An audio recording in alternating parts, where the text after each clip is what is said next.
Also have the latest out of Corpus Christi. Police are now working to identify human remains found near the apartment of a missing New Braunfels college student, Caleb Harris. News 4's Tawny Davis now live with more on what police know and a timeline of these events. Tawny, good morning. Good morning. Harris's dad tells us that there's no confirmation those remains are those of his son. He says it could be a while before investigators have an answer. Now, Harris hasn't been seen since March 4th near his Corpus Christi apartment, near where he went to school at Texas A&M. He was hanging out with some friends, and when everyone else was going to bed, he stayed up going to order food. He eventually left his apartment without his shoes, wallet, or his keys. And Caleb did have his phone with him, but it was later turned off. For months, family and friends have had search parties and posted flyers and billboards across the state. Now, there's also a $50,000 reward for any information that could lead to his return. Now, this morning, we are waiting for more from the medical examiner's office, and once we get those answers, we will update you on air and online. Reporting live from the Broadcast Center, I'm Tawny Davis. Back to you.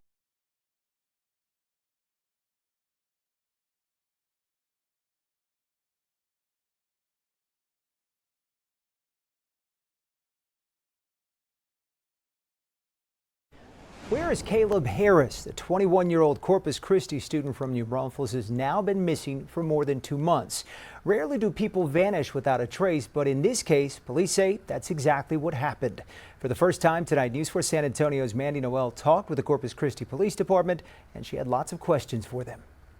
Going to school, going through all the motions is definitely very difficult to just keep going.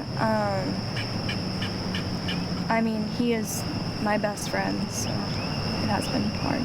Hard, yet Caleb Harris's family is a force of faith.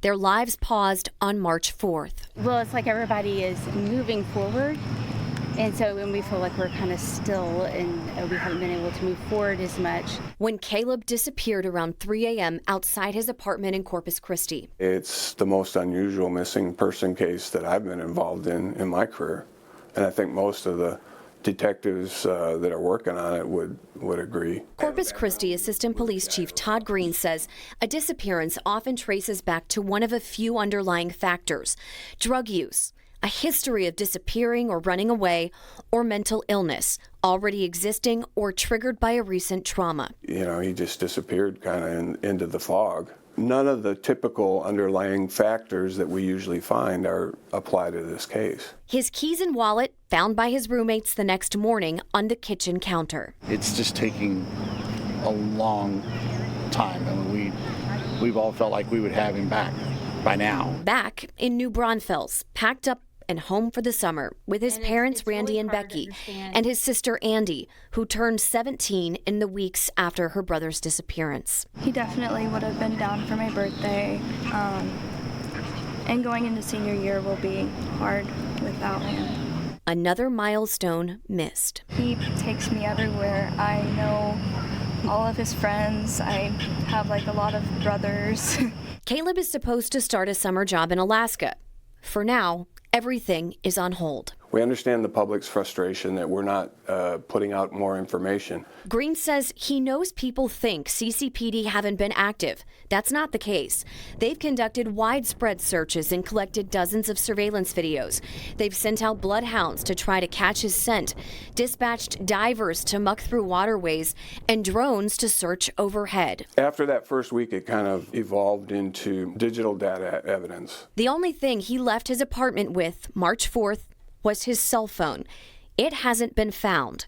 Police do have his computer and iPad. When we're dealing with these providers, cell phone providers, social media, websites, and whatever, we have to issue search warrants or subpoenas. And once we do that, it takes time, days to weeks, for that information to come back.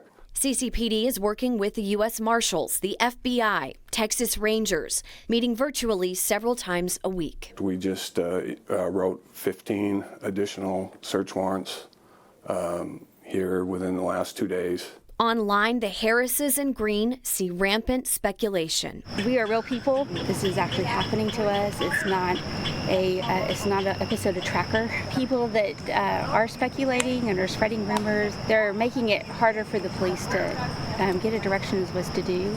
Are we still investigating this as a missing persons case? Well, it is a missing persons case, but we certainly believe there's the possibility of some foul play involved. How great of a possibility? The more evidence that we gathered tends to show that he left, probably voluntarily, but didn't return. Now, there are rumors of witnesses spotting Harris, and we also asked the assistant chief about that, but he says the department believes no credible witness has reported having seen Caleb on that early March 4th morning. If you have any information on Caleb's disappearance or for the tip line and more information, head to news4sa.com.